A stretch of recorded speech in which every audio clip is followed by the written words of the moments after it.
আর যেই মানুষের অন্তরে আমার মালিকের মোহাব্বত,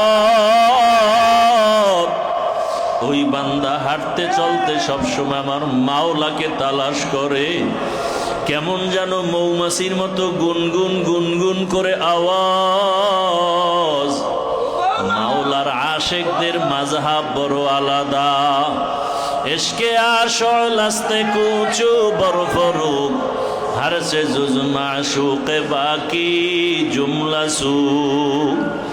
আরে মাওলার ইশকের আগুন যার সিনার মধ্যে একবার লেগে যায়, যার কলবে আমার মাওলা পাওয়ার যন্ত্রণা শুরু হয়ে যায়, ওর কাছে টাকা ভালো লাগে না, বাড়ি ভালো লাগে না, গাড়ি ভালো লাগে না, দুনিয়ার কিছুই ভালো লাগে না, খানাও ভালো লাগে না। ওই বান্দা খানা খাইতে বসলো, ডাকে আমার আল্লাহ। ওই বান্দা ডানে তাকায় তালাশ করে আমার আল্লাহ, বামে তাকায় তালাশ করে আমার আল্লাহ। খাব্বাব রাদিয়াল্লাহু তাআলা জিহ্বার ভিতরে টিউমারের মতো গোশত। ওমরে ফারুক ডাক দিয়া কয়, এত কষ্ট তুমি সহ্য করেছো? পিঠের জামাটা উঠাইয়া দেওয়ার পরে দেখে ওমর খাব্বাবের পিঠের চামড়া নাই, গোশত নাই, হাড্ডিটা কালো কালো দাগ। ওমরে ফারুক রাদিয়াল্লাহু তাআলা জিজ্ঞাসা করে, খাব্বাব কতদিন পর্যন্ত তুমি কুষ্ঠ রোগে ভুগতেছিলা? খাব্বাব বলে, আল্লাহর জাতের কসম আমার কোনোদিন কুষ্ঠ রোগ হয় নাই।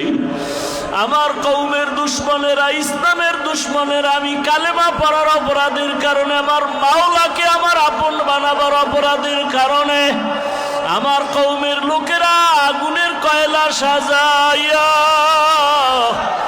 আমি খাব্বাবের জামা কাপড় খুলিয়া চিৎভাবে আগুনের আংটার উপরে শোয়াইয়া আমার বুকের উপরে পাড়া দিয়া হাতের লাঠি দিয়ে আঘাত করেছে, আর বলছে, খাব্বাব কালেমা ছেড়ে দাও।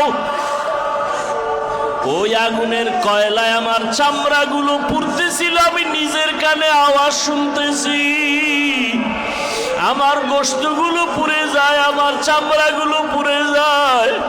আমি তখন আসমানের দিয়ে তাকায় বলছি, হে মালিক,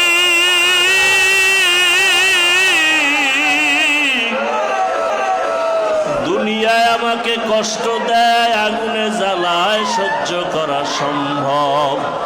ও আল্লাহ, জাহান্নামের আগুনে জ্বালাইও না। দুনিয়ার আগুন থেকে জাহান্নামের আগুন কত হাজার হাজার কোটি গুণ তাপের আগুন হবে। একটা সেকেন্ডের জন্য জাহান্নামের আগুন সহ্য করা যাবে না। ওরে আমার মাওলার পাগল হও। ও টাকার পাগলেরা, বাড়ির পাগলেরা, গাড়ির পাগল যারা, দুনিয়ার পাগল,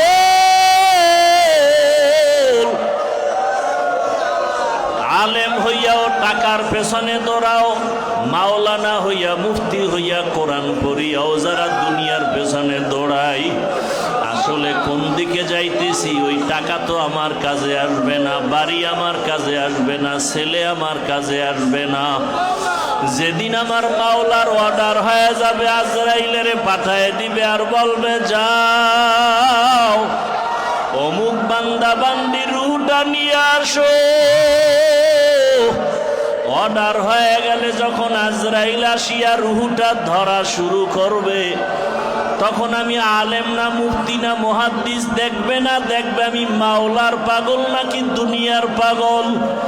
মাওলার আশেকরা তখন মরণকালে আমার মাওলার মোহাব্বতের জিকির শুরু করে দিবে, আমার মাওলাকে ডাকবে, আর মজা লাগবে, মজা। ফেরেশতারা সাথে সাথে তার সহযোগিতা থাকবে। আমার মাওলা এক পর্যায়ে তারে বলবে, এই জাকিরিনের জানটা কবজ কেমনে করবি? জিকির থামায় না, থামায় নিঃশ্বাসে নিঃশ্বাসে জিকির আর জিকির, আমার মাওলার ডাক। এই বান্দার রুহটা কেমনে কবজ করবা? এর সামনে জান্নাতের ছবিটা তুলিয়া ধরো, জান্নাতের চেহারাটা দেখা হাসতে থাকবে, আর এর মাঝে জানটা কবজ হয়ে যাবে, রুহটা চলে যাবে, অনুভবও করবে না। আর যারা দুনিয়ার পাগল গুনাহগার, চোখের গুনাহ, হাতের গুনাহ, জবানের গুনাহ, অন্তরের গুনাহ, আমার গুনার খবর আমার মা জানে না, ভাই জানে না, স্ত্রী সন্তান কেউ জানে না। ওরে গুনাহগার বেনামাজি, নামাজ যেইভাবে পড়া দরকার ওইভাবে নামাজ আদায় করতে পারি নাই, যেইভাবে তেলাওয়াত করা দরকার ওইভাবে তেলাওয়াত করতে পারি নাই, যেইভাবে আল্লাহর হক আদায় করে জিকির করা দরকার ওইভাবে হক আদায় করে জিকির করতে পারি না। আসলে মানুষ জানে আমি বড় মাওলানা, মানুষ জানে আমি বড় বক্তা, মানুষ জানে আমি বড় মুফতি সাহেব, মানুষ জানে আমি বড় হাফেজ সাহেব, কিন্তু আমার মাওলা জানে আমি জাহান্নামের আসামি।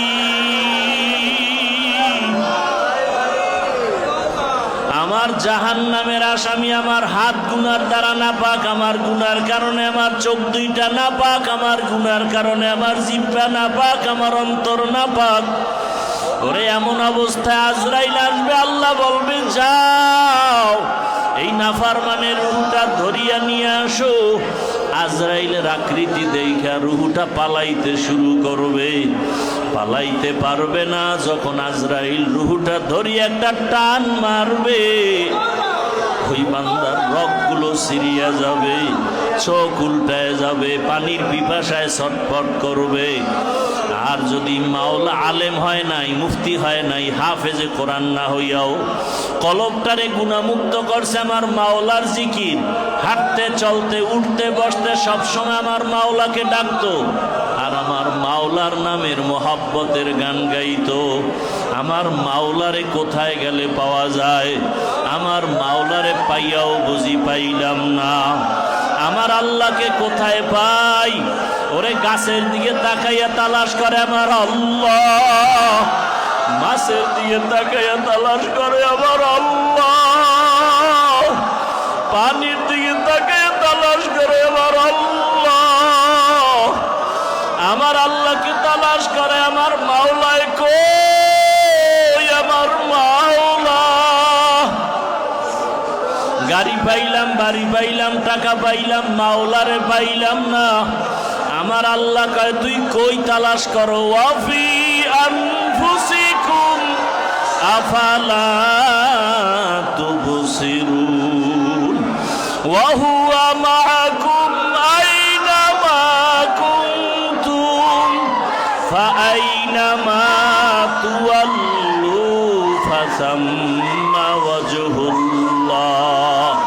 তেরা আয়না আলো মে রঙ্গ তু হ্যায়, তেরা আয়না আলো মে রঙ্গ তু হ্যায়, जिधर देखता हो उधर तू ही तू है, जिधर देखता हो उधर तू ही तू है। ওরে আমার মাওলার ধ্যান আর খেয়াল আর জিকির করতে করতে এমন এক হালাত অন্তরে পয়দা করো যেন ডাইনে তাকাবা সেখানে আমার মালিক, বামে তাকা আমার মালিক, ডানে তাকা আমার মালিক। আমার মাওলাকে ছাড়া কোনো দিক নাই, যেদিকেই তাকাই আমার মাওলা। গাছের দিকে তাকায় আমার মাওলার কুদরত, পানির মধ্যে তাকাই আমার মাওলার কুদরত।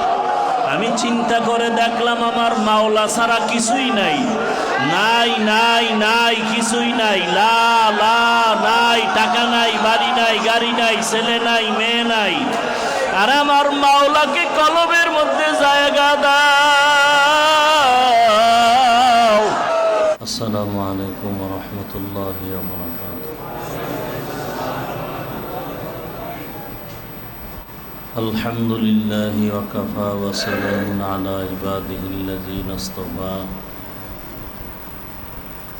ওয়া বা'দু ফাআউযু বিল্লাহি মিনাশ শাইতানির রাজীম। বিসমিল্লাহির রাহমানির রাহিম।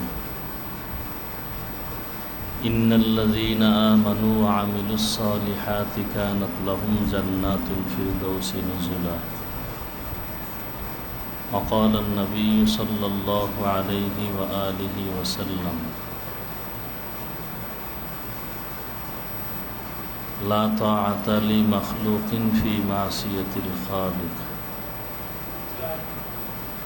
صدق الله مولانا العظيم وصدق رسوله النبي الأمي الكريم ونحن على ذلك من الشاهدين والشاكرين والحمد لله رب العالمين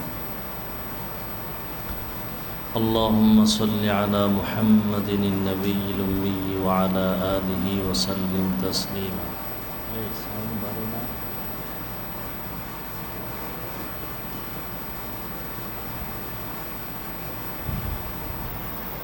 سبحانك لا علم لنا إلا ما علمتنا إنك أنت العليم الحكيم رب اشرح لي صدري ويسر لي أمري واحلل عقدة من لساني يفقهوا قولي আল্লাহ পাকের দরবারে লাখো কোটি শুকর যে আল্লাহ পাক আমাদেরকে সুস্থ রেখেছেন আলহামদুলিল্লাহ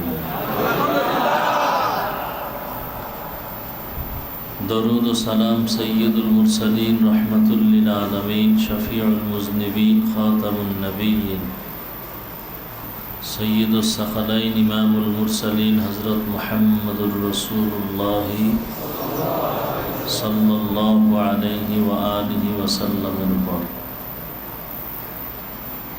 সর্বোপরি শুকর যে আল্লাহ আমাদেরকে প্রতি মাসের ইজতেমায় ধারাবাহিকভাবে হাজির হওয়ার তৌফিক দান করেছেন আর একবার শুকর আদায় করি আলহামদুলিল্লাহ ইজতেমাকে উপলক্ষ করে অনেক উলামায়ে কেরামের আগমন আল্লাহ পাকের প্রিয় বান্দা আশিকিন জাকিরিনদের এই মজলিস অত্যন্ত গুরুত্বপূর্ণ আলোচনা চলতেছিল ওলামায়ে কেরামদের চেহারার দিকে তাকাইলেও বরকত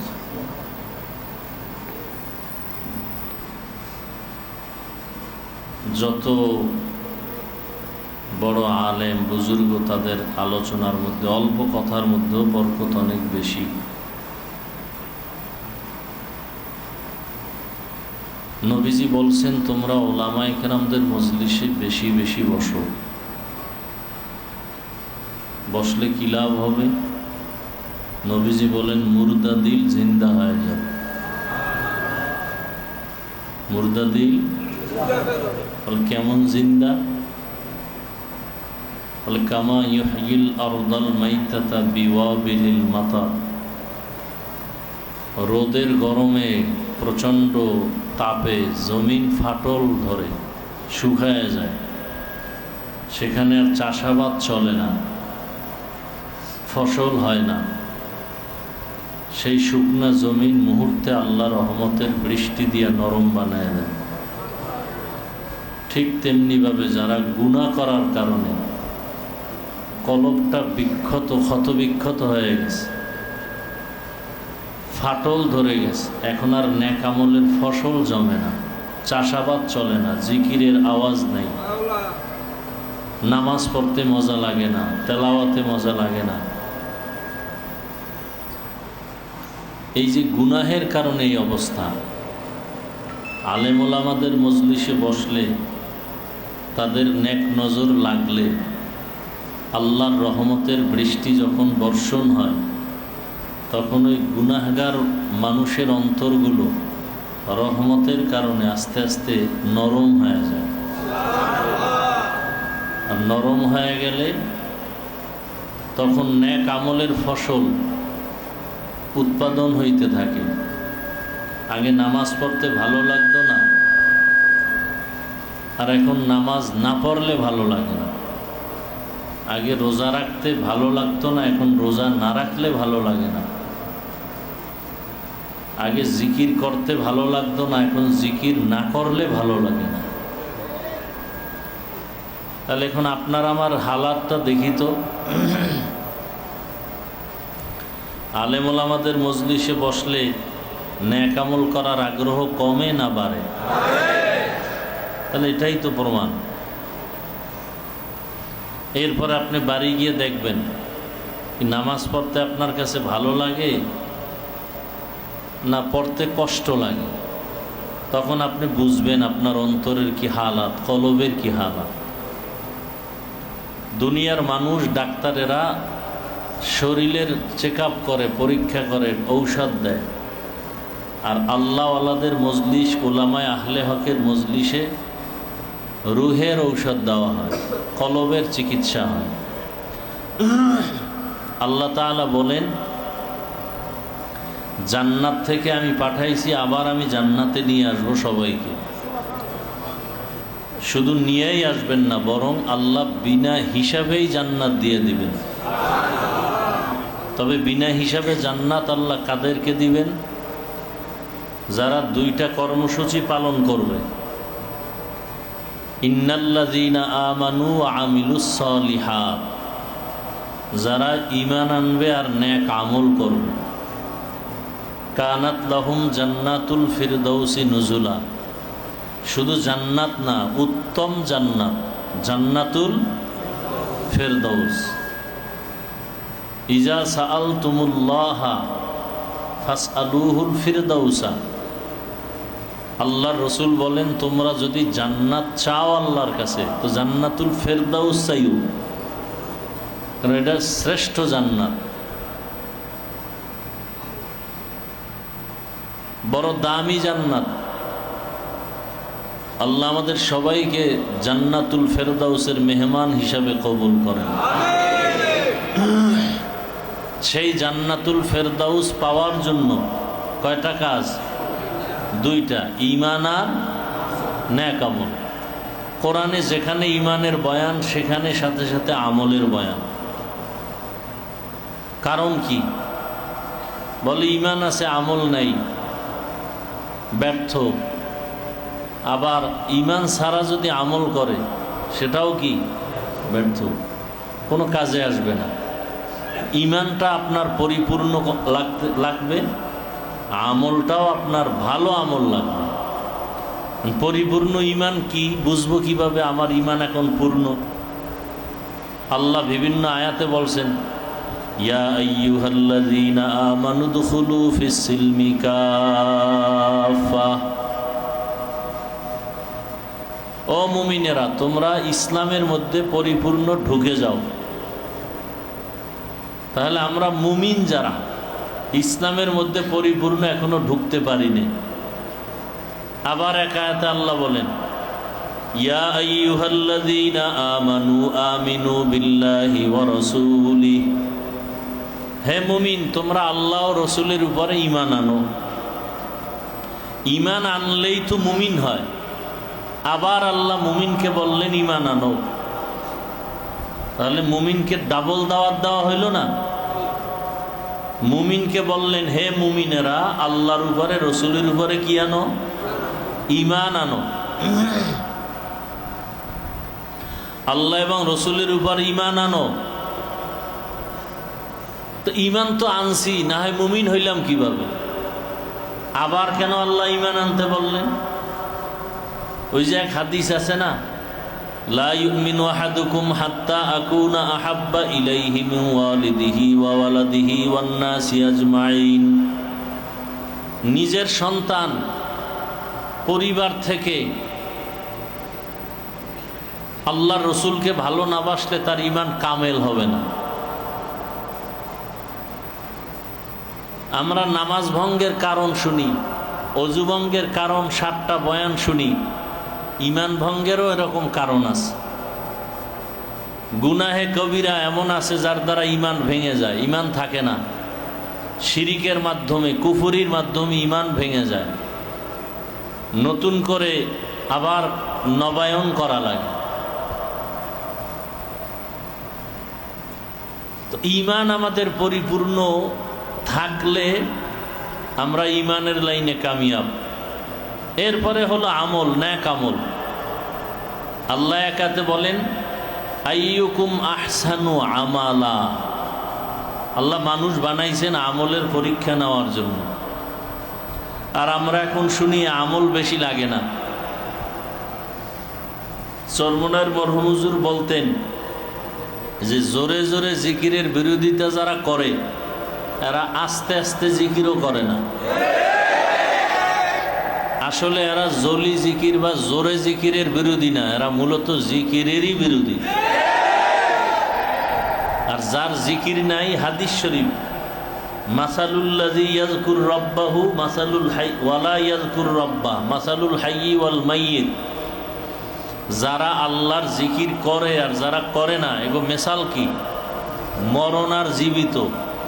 যারা জিকির করে তাদের কলব জিন্দা, আর যারা জিকির করে না এদের কলব মরা। শয়তান তো আমাদের সাথে আছে না নেই? আছে। শয়তান তিন ধরনের।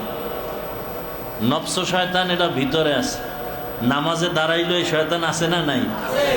না হয় নামাজের ভিতর থেকে মন কই যায়? দোকানে, দুনিয়ায়, সংসারে। হ্যাঁ, কেউ আবার সামনে মসজিদের টাইলস থাকলে, লেখা থাকলে পরে ডিজাইন দেখে। তাই এই কোন শয়তান এই কাম করায়? নফস শয়তান। আর এক শয়তান হইল জিন শয়তান। সে বাইরে দাঁড়ান, গেলেই ধরে ফেলল, বলে আজকে খুব মজার বয়ান শুনছো, আরামে ঘুমাও, ফজর কাজা। আর একদল শয়তান হইল মানুষ শয়তান, মিনাল জিন্নাতি, মানুষ শয়তান। বলবে আরে এখানে গিয়ে তেমন কোনো লাভ নাই, এই গরমে এত কষ্ট করলে লাভ কি? অর্থাৎ নেক কাজের থেকে আস্তে আস্তে বুঝায় দূরে সরাব। আসছে ঠিকই, বয়ানে বসে না, ঘুরে আদর্শনগরের আদর্শ কেমন দেখে, ঘুরে ঘুরে বয়ান শুনে না। কেউ মোবাইলে দুই একটা ছবি উঠাইয়া দুনিয়াবাসীকে দেখায় যে আমরা এখানে আসছি, দেখে যাও, বাস এই দেখাইয়া ভাগছে নাই। এখানে ভোর রাতে আমল হয়, ভোর রাতে জিকির হয়। হ্যাঁ, এরপরে ভোর রাত্রে তাহাজ্জুদের আমল হয়, ফজরের নামাজ বা জামাত আদায় হয়, এরপরে বিদায়। কয়জন আমরা থাকি? দুনিয়ার অজুহাত, বাসার থেকে টেলিফোন আসছে, এই তাড়াতাড়ি আসতে হবে, এই অসুস্থ সেই অসুস্থ, একের পর এক ওজোর। মানুষ যদি ওজোর ধরে তা সে আর নেক আমল করতে পারবে না। গত ইজতেমায় বলছি না ইব্রাহিম আর ইসমাইল নবীর ত্যাগের, কোরবানির কথা। কোনো ওজোর চলবে না, আল্লাহ বলছেন এটা করতেই হবে। এ হজ করে না ওজোর, আরে আমি বিয়ে করছি নতুন, এখন কেমনে হজে যাই? আচ্ছা পুরান হয়ে গেছে, এখন অজুহাত কি? বলে সন্তান হয়েছে, বাচ্চা, এর রাইখে কেমনে যায়? বাচ্চাও বড় হয়েছে, এবার অজুহাত হইল মা বাবারে না করে আমি কেমনে করি? এইরকম কইরা কইরা হজ করতে কত টাকা লাগে? কয় লাখ? এই 5 লাখ। যার কাছে 5 লাখ আছে আর এই হজে গিয়া থাকে কয়দিন? সর্বোচ্চ 40 দিন। 40 দিন আপনার ফ্যামিলিতে খাইতে কত লাগবে? ছেলে মেয়ে পরিবার নিয়ে আপনি নাই, কিন্তু বাকি যারা আছে গো খাইতে কত টাকা লাগবে 40 দিনে? হ্যাঁ, 50 লাখ। আর 50,000 না 1 লাখ ধরি। কয় লাখ? 1 লাখ। আচ্ছা, এই 1 লাখ আর ওদিকে গেল কত? এই 6 লাখ। এই 6 লাখ টাকা যার কাছে আছে তার হজ ফরজ। যারা করে নাই, আল্লাহর কাছে হজ না করার জন্য অভিশাপ আসতে থাকবে, কামাই রুজিতে বরকত হবে না। এরপরে ওমরা, ওমরা করলে আখেরাতের লাভ তো আছে, দুনিয়ার লাভ, রিজিকে বরকত বেড়ে যায়। আমরা তো অজুহাত দিয়া যাই না বাইতুল্লাহ, ওখানে যায় যদি বাইতুল্লাহর দরজায় দাঁড়াইয়া মাকামে ইব্রাহিমে চোখের পানি ছেড়ে দোয়া করে, এমন কোনো দোয়া নাই যেটা ফেরত যাবে। দোয়া করলেই কবুল। কত টাকা, টাকা নাই নাই নাই, অসুস্থ স্ত্রী, ছেলে মেয়ে, দুনিয়ার টাকা সেখানে চলে যায়। জমিন আছে, ফ্ল্যাট আছে, বাড়ি আছে, হিসাব করলে যাইতে পারে, অজুহাত দিয়ে ফিরে থাকে। মাসে একদিন এ সমস্ত মজলিস, মাস পানি ছাড়া থাকতে পারে না। কি মাছ পানি ছাড়া, ঠিক জাকিরিন জিকির ছাড়া থাকতে পারে না, আলেম এলেমের মজলিস ছাড়া ভালো লাগে না। তো যারা আল্লাহর আশেক, সে দুনিয়ার পিছনে দৌড়াবে কেমনে? সে তো আল্লাহর মোহাব্বতের মজলিসগুলোতেই দৌড়াবে। আল্লাহ বলেন, যে ব্যক্তি আমার হয়ে যাবে আমি সব তার বানায় দিই। যারা আল্লাহর ভয় নিয়া, আল্লাহর মোহাব্বত নিয়া আল্লাহর পথে চলবে, আল্লাহ গায়েবী সাহায্য দিয়া রিজিকের ব্যবস্থা করে দিবে। আল্লাহ বলেন, ইন্নাল্লাযীনা আমানু ওয়া আমিলুস সালিহাত সায়াজআলু লাহুমুর রাহমানু বুদ্দা। যারা ঈমান আনবে, নেক আমল করবে, আল্লাহ তাআলা বলেন অচিরেই আমি এমন বান্দা তৈরি করব যাদের অন্তরে তার মোহাব্বত শুধু বাড়তেই থাকবে। মানুষের অন্তরে মোহাব্বত বাড়তেই থাকবে, কারোর গিয়া তাল দেওয়া লাগবে না, বুঝানো লাগবে না। আলেমদের মোহাব্বত করে না সবাই? কি করে?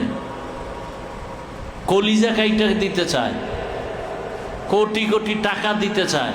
এই মোহাব্বত কে তৈরি করে দিছেন? আল্লাহ বলেন, ইন্নাল্লাযীনা আমানু ওয়া আমিলুস সালিহাত সায়াজআলু লাহুমুর রাহমানু বুদ্দা। যারা ঈমান আনবে, নেক আমল করবে, দয়াময় আল্লাহ মানুষের অন্তরে তার প্রতি ভালোবাসা বাড়ায় দিবেন। আর মানুষ যখন ভালোবাসবে তার অভাব থাকবে না, আল্লাহ অভাব পূরণ করে দিবেন।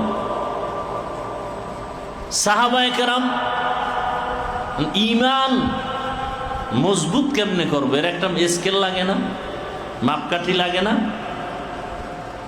প্রত্যেকটা জিনিস সঠিক ব্যাঠিকের জন্য একটা কি লাগে? স্কেল লাগে, মাপকাঠি লাগে। ঈমানের স্কেল হলো সাহাবায়ে কেরাম। আমিনু কামা আমানান নাস, ও মুমিন তোমরা ঈমান আনো সাহাবায়ে কেরামদের ঈমানের মতো। সাহাবায়ে কেরামদের ঈমানের মতো ঈমান আনো। সাহাবায়ে কেরামদের ঈমানের সাথে আল্লাহ তুলনা দিলেন কেন? তাদের ঈমান ছিল নির্ভেজাল। কেমন নির্ভেজাল? সমস্ত সাহাবায়ে কেরামরা জান্নাতি।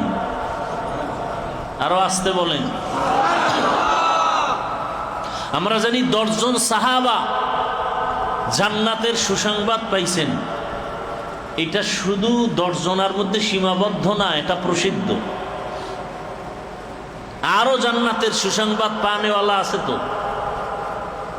আসিয়া জান্নাতের সুসংবাদ পাইছেন, খাদিজা রাদিয়াল্লাহু আনহা সুসংবাদ পাইছেন, ফাতেমা রাদিয়াল্লাহু আনহা জান্নাতের সুসংবাদ পাইছেন।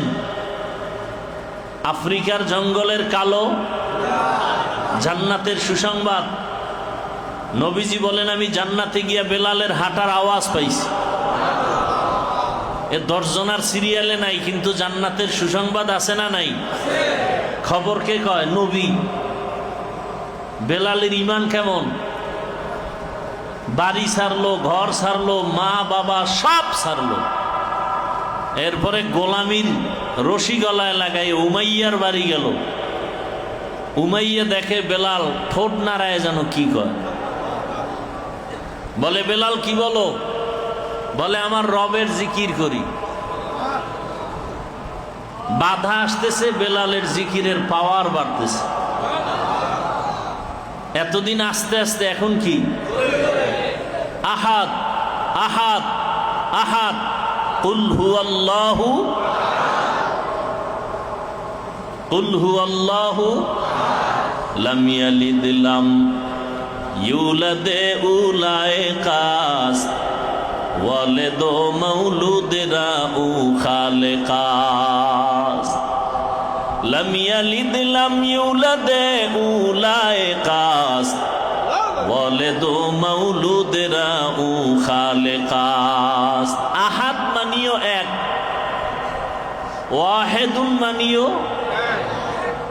আল্লাহ কি ওয়াহেদ না আহাদ? ওয়াহেদুন মানিও এক, আহাদুন মানিও এক।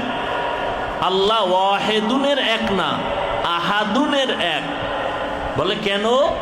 বলে ওয়াহেদুন এমন এক যার পরে দুই আছে, আর আহাদুন এমন এক যার পরে আর। আল্লাহ আহাদ কেমন এক? যার আর দ্বিতীয়।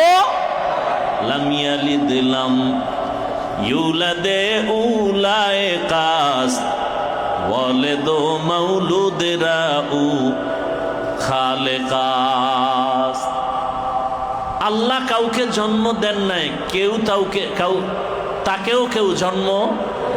আল্লাহ কয়জন? আল্লাহ যে এক, কোন দিক থেকে এক? হ্যাঁ, আল্লাহর মতো আর আল্লাহ, তার ক্ষমতার মতো আর ক্ষমতা, তার গুণের মতো আর কোনো গুণ। যদি কেউ মনে মনে কয় আছে, এটার নাম শিরিক। মনে করার নাম, যারা মনে করে তারা মুশরিক। মুশরিকদের জন্য জান্নাত। ওয়ামান ইউশরিক বিল্লাহ ফাকাদ হাররামাল্লাহু আলাইহিল জান্নাহ। আল্লাহ স্পষ্ট বলেন, যারা শিরিক করে, যারা, তাদের উপরে জান্নাত হারাম। ইন্নাল্লাহা লা ইয়াগফিরু আন ইউশরাকা বিহি ওয়া ইয়াগফিরু মা দুনা যালিকা লিমান ইয়াশা ওয়া মান ইউশরিক বিল্লাহ ফাকাদ দাল্লা দালালাম বাঈদা। ওয়া মান ইউশরিক বিল্লাহ ফাকাদ ইফতারা ইসমান আযীমা ওয়া মান ইউশরিক বিল্লাহ ফাকাদ হাররামাল্লাহু আলাইহিল জান্নাহ। সব গুনাহ আল্লাহ দ্রুত চাইলেই ক্ষমা দিবেন, শিরিকেরটা সহসায় ক্ষমা। গত ইজতেমায় বলছিলাম, শিরিকের মধ্যে সব থেকে মারাত্মক যে শিরিক হলো মূর্তি পূজা করা। কি পূজা? মনে আছে গত ইজতেমার বয়ান? আদম নবী দুনিয়ার থেকে বিদায়ের 600 বছর পর দুনিয়াতে কি শুরু হয়? মূর্তি পূজা শুরু হয়। মূর্তি পূজা শুরু করায় কে? শয়তান। চলতে থাকে 600 বছর। চলতে থাকে কয়শো বছর? টোটাল কত বছর হইল? 1200 বছর। এরপরে আল্লাহ পাক নূহ আলাইহিস সালামকে পাঠাইলেন। নূহ আলাইহিস সালাম আইসা দাওয়াত দিলেন কয় বছর? 950 বছর দাওয়াত দিলেন। কয়জন মূর্তি পূজা ছাড়লো? কয়জন? 40 জন। কয়জন? আল্লাহ জানায় দিলেন, তুমি আর দাওয়াত দিলেও কেউ মূর্তি পূজা ছাড়বে। নবী কয়, তাহলে যদি নাই ছাড়ে, দেখো বাঁচায় রেখে আর লাভ, সব মেরে ফেল। আল্লাহ পানি বন্যা দিলেন, লাগাতার 40 দিন বৃষ্টি। জমিনের পানিও বাড়লো, উপরের পানিও বাড়লো। নূহ নবীর সন্তান কেনান বলল, আমি পাহাড়ের চূড়ায় উঠা সেখানে থাকবো, পানি বন্যা আমার ক্ষতি। পানি উপর থেকেও বাড়লো, নিচ থেকেও, পাহাড়ের অনেক উপরে। কেনান শেষ। অমাকারু আল্লাহু খাইরুল। আল্লাহর বুদ্ধি, আল্লাহর চালাকি, আল্লাহর জ্ঞানের সামনে কারো চালাকি চলবে? কাদের কুদরত দারি বরকামাল আন্তা রব্বি আন্তা হাসবি যুল জালাল তুহি কাদের জলিলুল্লাহ জাহাদার বহর হালে তুহি মেরা নিগাহদার। বেলাল গোলামি রশি লাগাইছে। উমাইয়া কয়, কি করো? বেলাল কি কয়? আমার রবের নামের আমি জিকির করি। কি? আহাদ। এতদিন আস্তে আস্তে আওয়াজ, এখন আওয়াজ দিন দিন বাড়ায়, বাধা বাড়ে, ইমানের শক্তিও বাড়ে। এটাই তো মুমিনের পরিচয়। আমারে যত বাধা দিবা আমি ইমানের লাইনে তত আগায় যাব। নামাজ পড়তে বাধা দিবা, নামাজ বাড়ায় দিব। জিকিরে বাধা দিবা, জিকির আরো বাড়ায় দিব। কি জিকির কার? এখন তো জিকির নাই, ফিকির আছে। কি আছে? ফিকির চলে কিছু, জিকির চলে না। জিকির এটা ভাগ করে দিয়ে দিয়েছে যারা পিসাব, এরা মুরিদদের নিয়ে জিকির টিকির করবে, এটা তাদের জন্য আলাদা। আসলে কি এমন?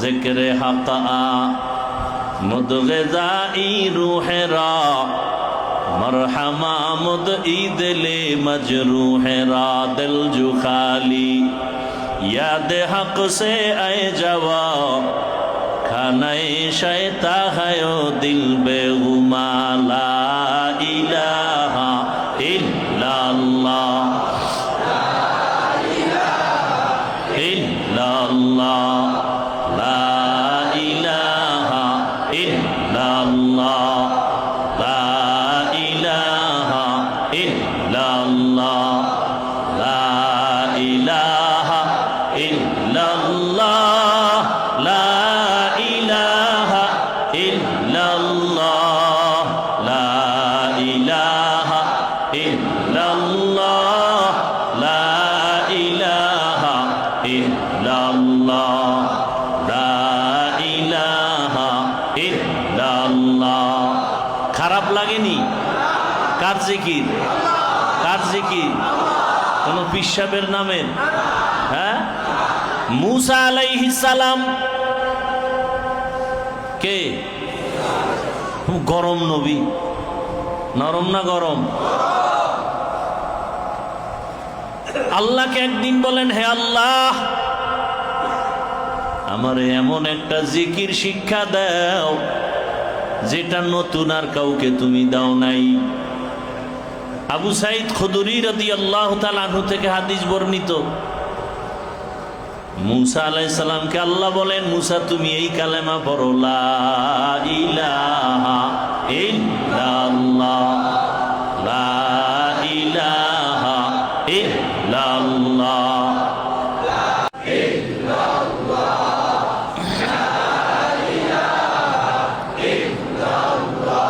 মুসা আলাইহিস সালাম কয়, হে আল্লাহ,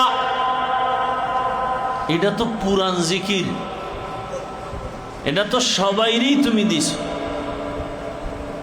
আদম নবী থেকে শুরু করে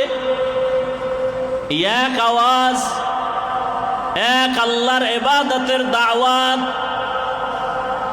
নূহ আলাইহিস সালামের এই দাওয়াত, ইব্রাহিম নবীর একই দাওয়াত, এইভাবে সবাইরই দিছ। এটা তো পুরান কালেমা। আল্লাহ বলেন, হে মুসা, আসমান জমিন আর ভেতরে যা কিছু আছে সব যদি এক পালায় ওজন দেওয়া হয় আর এক পালায় যদি কালেমার ওজন লাগাও, কালেমার পাল্লা ভারী হয়ে যাবে। বজকর শহর বিনি দর খরুশাস ওলে দানা দরি মানা কে গুশাস না বুলবুল বর গুলাশ তসবিহ খানেস কে হর খারে বতসবিহশ জবানেস লা ইলাহা ইল্লাল্লাহ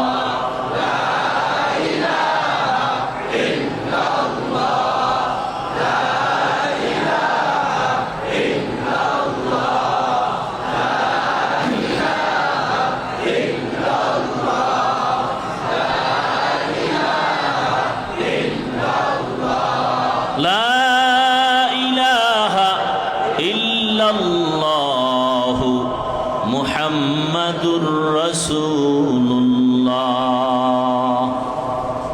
জিকির করছেন, এ আমরা দুই একবার যে করাইলাম, এই উসিলায় দুই একজন করছে, নাহলে আসরের পরে মাগরিবের আগে এখানে জিকির হয়, ঘুরে পাখির মতো ঘুরে, এগো কলম এমনি পরিষ্কার, গল্প করে, হাঁটে, এনে জিকির টিকির লাগে না।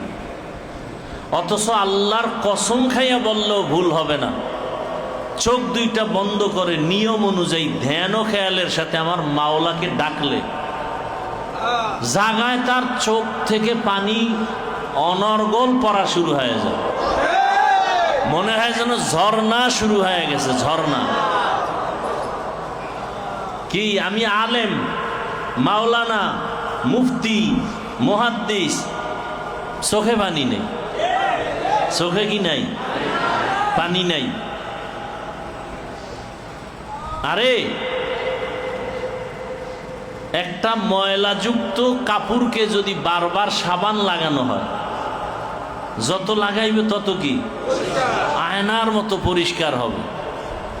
তো কলব নামের আয়নায় ময়লা লাগছে গুনাহ, আর এই গুনাহ দূর করার আয়না পরিষ্কারের হাতিয়ার কি?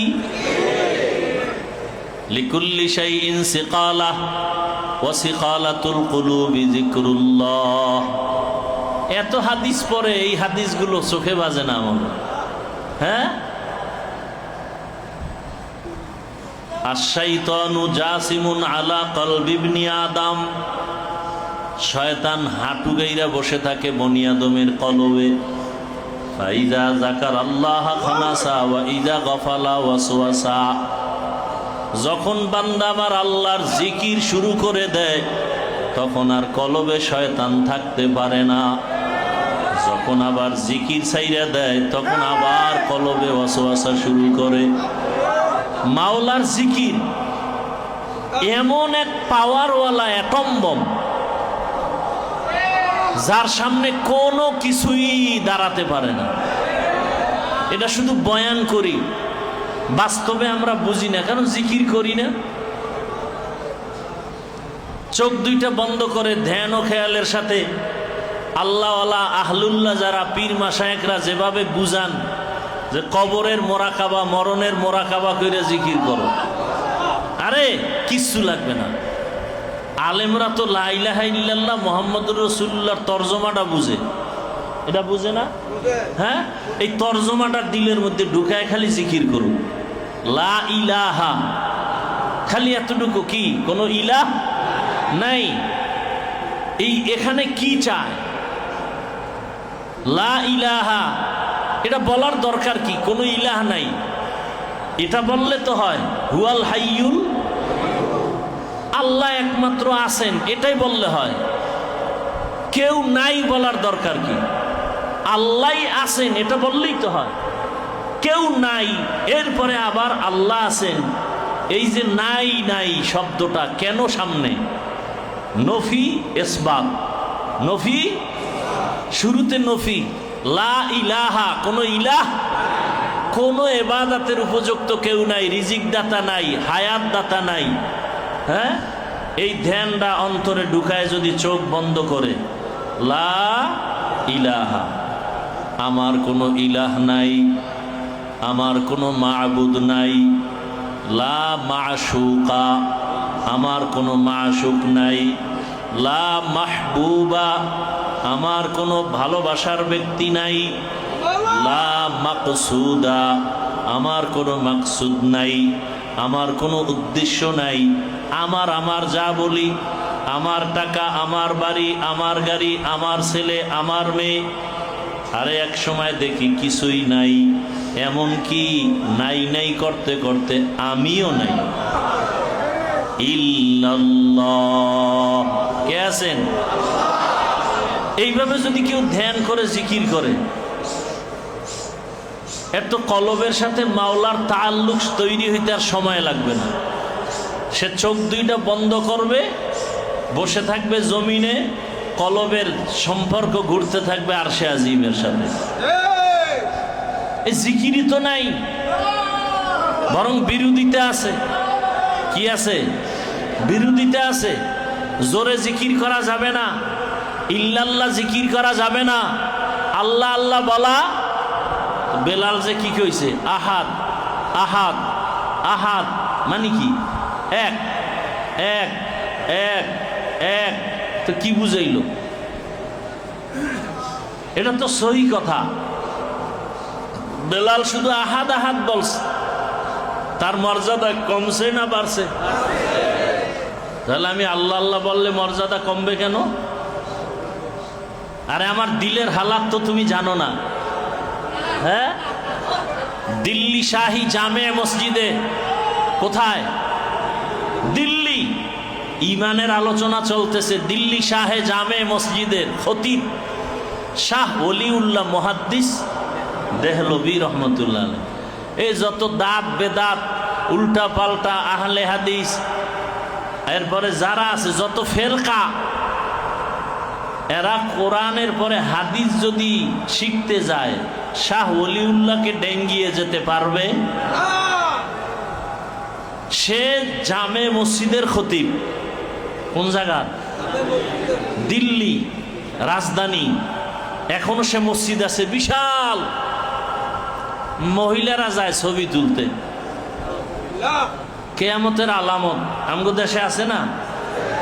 কয় দেশের পাথর আইনে মসজিদ বানাইছে, এখন নামাজ পড়তে যাবে, সেজদা দিবে খুশিতে, না যায় ছবি তুলতে। ছবি তুইলে বাস ওই কত গম্বুজের মসজিদ টাঙ্গাইল, আমাদের বরিশাল আছে, দেখতে যায়। বেপর্দা নারীরা যায় ছবি তোলার জন্য, ভিডিও করে, নামাজ পড়ে না। কিয়ামতের আলামত। তো শাহী জামে মসজিদের খতিবকে শাহ ওলিউল্লাহ মুহাদ্দিস দেহলভী জুমার খুতবা দেয়, রুমাল দিয়া চেহারাটা ঢাকতেছে। তো একজনে সাহস করে প্রশ্ন করলেন, হযরত রুমাল চেহারা ঢাকেন কেন? বলে আগামী জুমায় জবাব নিও। পরের জুমায় আসছে, এই প্রশ্নকারী আসো। সামনে আসার পরে রুমালটা তার মাথায় দিছে। রুমালটা দেওয়া মাত্র একটা চিৎকার দিয়া বেহুশ হয়ে গেছে। এটা ভাবেন তো কত কঠিন বিষয়। এটা রুমাল মাথায় দেওয়া, এটা কি কি কিছু না, আবার অনেক কিছু। কিছু না, অনেক কিছু। হ্যাঁ হ্যাঁ, আবু হুরায়রা রাদিয়াল্লাহু তাআলা কি আনহু, সবাই বলেন রাদিয়াল্লাহু, না আনহা, আনহু। সব থেকে বেশি হাদিস বর্ণনা করছেন, 5000-এর উপরে হাদিস। অথচ সে 10 জন সাহাবাদের সিরিয়ালে নাই। এত হাদিস রাওয়ায়াত বর্ণনা করলেন, কারণ কি? বলে সবার থেকে সে রসুলের সোহবতে মাত্র 4 বছর, কয় বছর বেশি সময় কাটাইছেন। এমন অবস্থা খানা খাইতে যান না, যে রসুলের থেকে একটু আলাদা হইলে একটা কথা যদি সুইটা যায়। একসময় আবু হুরায়রা না খায়া ক্ষুধায় রাস্তায় পড়ে আছে, মানুষ পাড়ায় যায়, মনে করছে মির্গি রোগের রোগী, আসলে ক্ষুধার তৃষ্ণা। হ্যাঁ, আবু হুরায়রা বলেন, আমি একদিন তাকায় দেখি রহমতের নবী বৈশা বৈশা নামাজ আদায় করেন। নামাজ শেষে আমি আশ্চর্য হয়ে জিজ্ঞাসা করলাম, ইয়া রাসূলুল্লাহ, দাঁড়াইয়া তো নামাজ উত্তম, আপনি তো শ্রেষ্ঠ, আপনি তো দাঁড়ায় পড়েন, আজকে বৈশা পড়লেন কেন? আবু হুরায়রার কথায় নবী কোনো জবাব না দিয়া চোখের পানি ছেড়ে কাঁদতেছেন। আবার জিজ্ঞাসা করলেন, ইয়া রাসূলুল্লাহ, আপনি দাঁড়াইয়া নামাজ না পড়ে বসে বসে পড়লেন কেন? নবী বলেন, রে আবু হুরায়রা, আমার ক্ষুধার তৃষ্ণা আমাকে বসায় বসায় নামাজ পড়াইল। আমি যে দাঁড়াইয়া নামাজ আদায় করব, সেই শক্তিটুকু আমার ভেতরে নাই। কেমন কষ্ট, কেমন কষ্ট। ওমরে ফারুক রাদিয়াল্লাহু তাআলা আনহু একদিন নবীর ঘরে ঢুকলেন, ঢুইকা দেখে নবী বসা, পিছন দিক দিয়ে ঢুইকা নবীর পিঠ খোলা। ওমরে কাঁদতেছেন, নবী তাকায় দেখে ওমর কাঁদে। কিরে কাঁদো কেন রে ওমর? বলে, ইয়া রাসূলুল্লাহ, আপনি তো দোজাহানের সরদার, অথচ আপনি এত কষ্ট করেন। এমন পাতার চাটাইয়ের মধ্যে নবী ঘুমাইছেন, যে চাটাইয়ের দাগগুলো রসুলের চামড়ার সাথে সব দাগগুলো পড়ে গেছে, পিঠটা পুরা চাটাইয়ের দাগ লাগানো। ওমর চোখের পানি ছেড়ে কাঁদতেছেন। নবী দোয়া করলেই তো উহুদ পাহাড় স্বর্ণ হয়ে যায়, অথচ রাসূল এত কষ্ট করলেন কেন? একমাত্র আমার মাওলার মোহাব্বতের জন্য। নবী বলেন, গরিবেরা 500 বছর আগে ধনীর জান্নাতে যাবে। ধনীর কয়শো বছর আগে? 500 বছর আগে জান্নাতে যাবে। আবু হুরায়রা নবীকে একদিন বললেন, ইয়া রাসূলুল্লাহ, আমি যে হাদিস শুনি আর লেখি আমার মনে থাকে না। নবীজি একটা কাপড় বের করলেন, কি যেন পরলেন, পইরা কাপড়টা বিছাইলেন, বিছাইয়া পইরা ওখানে নবী হাত রাখলেন আর বললেন, আবু হুরায়রা, কাপড়টা তুমি চেহারায় আর বুকে লাগাও। আবু হুরায়রা বলেন, ওই দিন থেকে আমার জেহেন খুলে গেছে, আমি আর ভুলি না। রসুল তো রসুল, আবু হুরায়রা তো আবু হুরায়রা, এত হাদিস বর্ণনা করেছেন। সে আবু হুরায়রা রাদিয়াল্লাহু তাআলা আনহু এত কষ্ট করেছেন, হাদিস বেশি বর্ণনা করেছেন। আল্লাহ পাক রব্বুল আলামিন এই জন্য সাহাবায়ে কেরামদের ঈমানের সাথে আমাদের ঈমানের তুলনা করেছেন। সাহাবায়ে কেরামদের ঈমানের মতো তোমাদের ঈমান হতে হবে। না খাইয়া মরে যাবা, তারপর আমার আল্লাহকে বেজার করা যাবে না। বেলাল রাদিয়াল্লাহু আনহুর আহাত এত বেড়ে গেল, উমাইয়া এই পরিমাণ অত্যাচার শুরু করলো। আরবের গরম বালুর উপরে বেলালের পায়ে রশি লাগায়, হাতে রশি লাগায় ঘোড়ার পায়ে বাঁধলো। লোকেরে লাগায় দিলে ঘোড়া দৌড়াও, বেলালকে ভাবে বালুর মধ্যে টানতেছে। বেলালের বালুর গরমে পিঠের চামড়াগুলো পুড়িয়া যায়। বেলাল আসমানের দিয়ে তাকায় চিৎকার দেয়, আহাদ আহাদ আহাদ, ও আল্লাহ, তুমি ছাড়া আমার কেউ নাই, তুমি আমার একমাত্র মালিক। আবু বকর রাস্তা দিয়ে যায়, বেলালের কান্নার আওয়াজ শুনে দৌড়। আবু বকর গিয়া বলে, উমাইয়া, বেলাল রে আর কষ্ট দিও না, সহ্য করা যায় না, আমার কাছে বিক্রি করো। আবু বকর সিদ্দিক রাদিয়াল্লাহু তাআলা আনহু টাকা দিয়া খরিদ করিয়া বেলালকে আজাদ করে দিলেন আর বললেন, বেলাল যাও, তোমাকে মুক্ত করা হলো, তুমি এখন আর গোলাম না। ওমরে ফারুক রাদিয়াল্লাহু তাআলা আনহু খাব্বাব রাদিয়াল্লাহু তাআলা আনহুকে জিজ্ঞাসা করেন, তুমি নবীর হাতে কালেমা পড়ছো, কি পরিমাণ কষ্ট করছো একটু শুনাও। খাব্বাব রাদিয়াল্লাহু আনহু বলেন, খলিফাতুল মুসলিমিন আপনি শুনান। বলে, না, তুমি শুনাও। খাব্বাব চোখের পানি ছেড়ে কান্না শুরু করে, জিহ্বাটা বের করে দিছে। ওমর তাকায় দেখে খাব্বাবের জিহ্বার মাঝখানে একটা গোশতের টুকরা টিওমারের মতো। ওমর ডাক দিয়ে কয়, খাব্বাব, তোমার জিহ্বার মধ্যে টিওমার হলো কবে? খাব্বাব চোখের পানি ছেড়ে কাঁদে আর বলেন, খলিফাতুল মুসলিমিন, আল্লাহর কসম আমার জিহ্বায় কখনো টিওমার হয় নাই।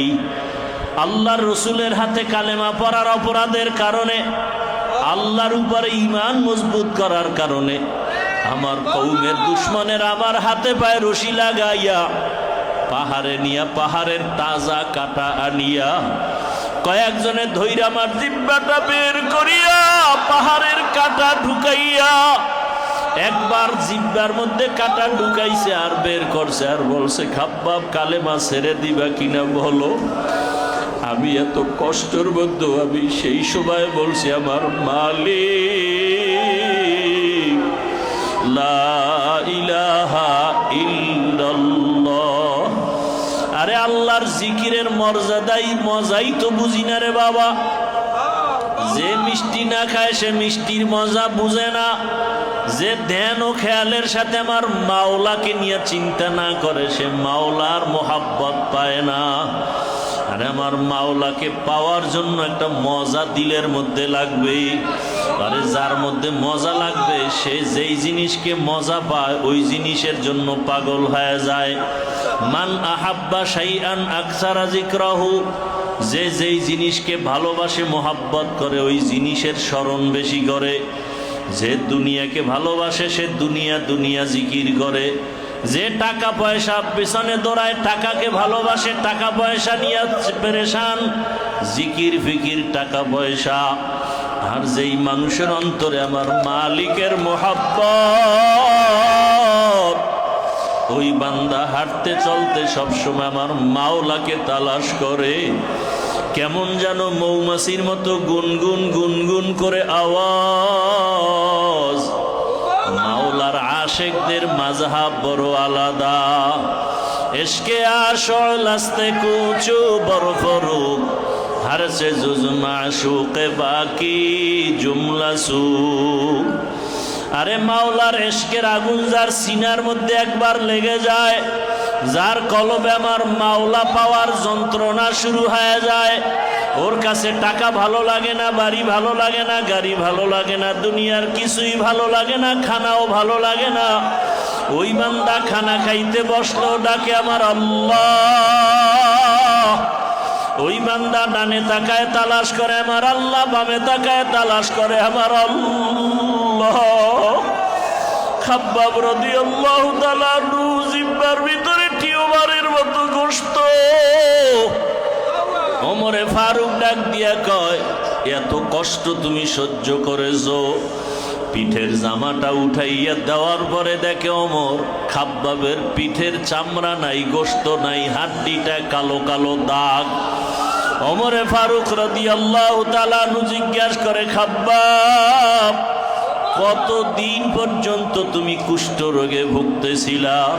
খাব্বাব বলে, আল্লাহর জাতের কসম আমার কোনোদিন কুষ্ঠ রোগ হয় নাই। আমার কওমের দুশমনেরা, ইসলামের দুশমনেরা, আমি কালেমা পড়ার অপরাধের কারণে, আমার মাওলাকে আমার আপন বানাবার অপরাধের কারণে আমার কওমের লোকেরা আগুনের কয়লা সাজাইয়া আমি খাব্বাবের জামা কাপড় খুলিয়া চিৎভাবে আগুনের আংটার উপরে শোয়াইয়া আমার বুকের উপরে পাড়া দিয়া আর হাতের লাঠি দিয়ে আঘাত করেছে, আর বলছে, খাব্বাব কালেমা ছেড়ে দাও। ওই আগুনের কয়লায় আমার চামড়াগুলো পুড়তেছিল, আমি নিজের কানে আওয়াজ শুনতেছি। আমার গোশতগুলো পুড়ে যায়, আমার চামড়াগুলো পুড়ে যায়। আমি তখন আসমানের দিয়ে তাকায় বলছি, হে মালিক,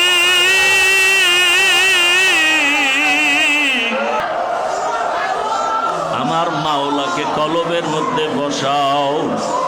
রে আল্লাহর বান্দারা, সাহাবায়ে কেরামদের ঈমান কত মজবুত। না খাইয়া পেটে পাথর বাঁধছেন, তারপর আমার মাওলাকে ভুলেন নাই। আমার মাওলার মোহাব্বত এত গালেব। আল্লাহর বান্দা সাহাবায়ে কেরাম না খাইয়া কত কষ্ট করে পেটে পাথর বাঁধলেন, ঘরের চুলায় আগুন জ্বলে না। ওমরে ফারুক রাদিয়াল্লাহু তাআলা আনহু দিনের বেলা বিচার করে, রাতের বেলা মানুষের বাড়ি ঘুরে আর খবর নাই কি হালাত। এক জায়গায় গিয়া দেখতেছে একটা ভাঙা পাহাড়ের পাশে ভাঙা ঘরের মধ্যে আগুন জ্বলে। ওমরে ফারুক রাদিয়াল্লাহু আনহু পাশে গিয়া দাঁড়াইলেন, দূরত্ব বজায় রাখিয়া। দাঁড়াইয়া শুনতেছে মহিলা একটা পাত্রে পানি গরম করে, আর পার্শ্বে বাচ্চাগুলো না খাইয়া ক্ষুধার তৃষ্ণায় কান্না করে, কেউ ঘুমায়া গেছে। মহিলা সান্ত্বনা দেওয়ার জন্য পানি গরম করে আর বলে, এই পাত্রে খানা আছে। ওমরে ফারুক রাদিয়াল্লাহু তাআলা এই কথা শুনিয়া মহিলা বলে, আমার দেশে নাকি ওমর দেশ শাসন করে, আমি মাওলার কাছে ওমরের বিরুদ্ধে বিচার দায়ের করব। ওমরে ফারুক এই কথা শুইনা মহিলার সাথে কথা না বইলা গোপনে গোপনে অর্থ মন্ত্রণালয়ে চলে গেলে। আটার বস্তা নিয়া ওমর রওয়ানা। গোলাম কয়, খলিফাতুল মুসলিমিন, আটার বস্তা আমার মাথায় দেন। ওমর বলে, ও গোলাম, কিয়ামতের ময়দানে আমার পাপের বোঝা কি তুমি টানবা? বলে, না না। কয়, তা আমার বোঝা আমার মাথায় দাও। ওমরে ফারুক রাদিয়াল্লাহু তাআলা আটার বস্তা মাথায় নিয়ে রওয়ানা। কেমন আমার মাওলার ভয়! অর্ধজাহানের খলিফা যারে দেখলে শয়তান ভয় পায়, সেই ওমর নিজের মাথায় ওই আটার বস্তা নিয়ে ওই মহিলার বাড়ি রওয়ানা। রাতের গভীরে বাড়ির দরজায় গিয়া সালাম দিয়া যখন ঢুকলেন, ডাক দিয়া আম্মা যান, আমি আগন্তুক এক লোক আসছি, আপনি একটু সরে যান, আমি আপনার খানার জন্য আটা নিয়ে আসছি। ওমর ওখানে আটার বস্তা রাইখা নিজে আটা গড়লেন, আটা ভিজাইয়া রুটি বানানো শুরু করলেন। বৃদ্ধা মাকে রুটি দিয়া বলে, বাচ্চাকে খাওয়ান, আপনিও খাইয়া তৃপ্তি নেন, আর যদি আবার কখনো আটার প্রয়োজন হয়, আটা শেষ হওয়া মাত্র আমি আবার আটার ব্যবস্থা করব। মহিলা বলে, তোমার মতো যুবক যদি এই দেশটা চালাইতো, ওমর যদি না চালাইতো, তাহলে পুরা দেশটা বেহেশতের বাগান হয়ে যাইত। অথচ ওমর পরিচয় দেয় না, আমি সেই ওমর। ওই ওমর এমন আল্লাহর ভয়। আল্লাহর নবী বলেন, আল ঈমান বাইনাল খাউফি ওয়ার রাজা, ভয় আর আশার মধ্যেই তো ঈমান। ওমরে ফারুক এত বড় দামি সাহাবী আল্লাহর আদালতে কান্না করতেছেন।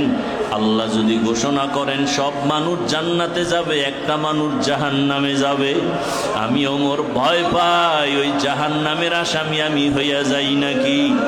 পক্ষান্তরে আল্লাহ যদি বলেন সব মানুষ জাহান্নামে যাবে, একটা মানুষ জান্নাতে যাবে, আমি ওমর আশা করতে পারি ওই জান্নাতি লোকটা আমি হয়ে যাব।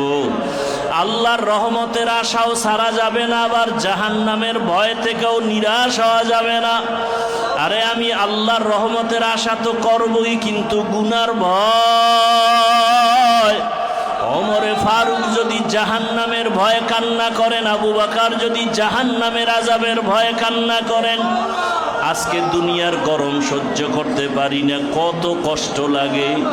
হাসরের ময়দানে এই গরম তারও কত তাপমাত্রা বেড়ে যাবে। আল্লাহর নবী কান্না করতেছেন হাসরের মাঠের কথা চিন্তা করিয়া। যেই সময় মানুষগুলো সব কাপড় চুপুর থাকবে না, উলঙ্গ দাঁড়াবে নারী আর পুরুষ, সূর্যটা নিচে নেমে আসবে, সূর্যের গরমে জমিনটা তামা হয়ে যাবে। ওদিকে জাহান্নামের চিৎকারের আওয়াজ, জাহান্নামের আওয়াজে হাসরের ময়দানটা থরথর করে কাঁপতে থাকবে। এমন অবস্থা হবে নবীরা পর্যন্ত কান্না শুরু করবেন। এমন কঠিন অবস্থায় আপনার আমার কি উপায় হবে? ঈসা নবী কাঁদবেন নিজের চিন্তায়, মুসা নবী কাঁদবেন, ইব্রাহিম নবী কাঁদবেন, আদম নবী কাঁদবেন, ওই চিন্তায় আমার নবীও কাঁদবেন। উম্মতেরা নবীদের কাছে যাবে, কেউ সুপারিশ করবে না। ওই অবস্থায় আমার নবীর কাছে সবাই দৌড়াবে। নবী একবারও নিজের চিন্তায় কাঁদবেন না, নবী বারবার কাঁদবেন আর বলবেন, আমার উম্মত, আমার উম্মত, আমার উম্মত। কিন্তু সেই নবীর উম্মতেরা একবারও নবীর সুন্নত নিয়ে ভাবি না। সেই নবীর মায়ার উম্মতেরা একবারও আল্লাহর আযাবের ভয় নিয়ে চিন্তা করি না। আজকে ডানে বামে কত আল্লাহর গোলামদের চোখে পানি, আর আমার কপাল খারাপ, এক ফোঁটা চোখে পানি নাই। যত বড় বাহাদুরি দাবি করি না কেন, আমার কপাল বড় খারাপ। দুনিয়ার ঘরে আগুন লাগলে পানি ছাড়া যেমন ঠান্ডা করা যায় না, জাহান্নামের আগুন চোখের পানি ছাড়া ঠান্ডা করা সম্ভব হবে না। আজকে ভাইজান যত বড় মাওলানা দাবি করি, চোখে পানি নেই, আমার মাওলানা গিরির কোনো মূল্য নাই। আমি যত মুফতি বড় দাবি করি, আমি বড় হাফেজ দাবি করি, চোখে পানি নাই, আমার এই মুফতিগিরি হাফেজগিরির কোনো দাম নাই। কিন্তু আমার পার্শ্বে একটা সাদা দাড়িওয়ালা সাধারণ মানুষ বইসা বইসা কান্না করে। আসলে লোকটা কাঁদে কেন? ছেলে হারাইছে না, মেয়ে হারাইছে না, বাড়ির কারণে না। ওই বান্দা কান্না করে, ছেলের চিন্তা নাই, মেয়ের চিন্তা নাই, বাড়ির চিন্তা নাই। ওই সাধারণ মানুষটার কান্না আমার মাওলায় কই? আমার দয়ার মালিক, আমার দয়ার মালিক, আমার মায়ার মালিকের তো পাই নাই। আমার মাওলারে না নিয়ে যদি কবরে যাই, ওই কবরে মাটির চাপ। আমার মাওলারে বন্ধু না বানাইয়া কবরে গেলে 99টা সাপের কামড়। ও আমার যুবক বাবারা, 2 ফোঁটা চোখের পানি ছেড়ে কাঁদো। কান্না না আসলে ডানে বামে তাকাও, দেখো কার চোখে পানি। হাতটা বাড়াইয়া দোয়া চাও, দোয়া চাও। কান্নাওয়ালার দোয়া খালি ফেরত যাবে না। আমার মাওলাকে এখনো চিনো না কেন? আরে আমার মাওলা তো আমারে হাঁটার শক্তি ছিল না, হাঁটার শক্তি দিলেন। আমার মাওলা কেমন দয়ার মাওলা, আমি কথা বলতে পারতাম না, কথা বলার শক্তি দিলেন। আমার মাওলা আমারে গরিবের থেকে টাকাওয়ালা বানাইলেন। আমার মাওলাকে চিনো না? আমার মাওলা সম্মানের চেয়ারে বসাইছেন। আমার মাওলারে চিনো না? আমার মাওলা আল্লাহ ওলির সাথে সম্পর্ক করাইয়া দিছেন। আমার মাওলা তোমার অন্তরের মধ্যে মোহাব্বত ঢুকাইয়া দিছেন। আমার মাওলাকে চিনো না? আমার মাওলা তোমার দিকে তাকাইয়া আছে। ও বান্দা, তুমি আমার মাওলাকে একটা ডাক দিবা কখন?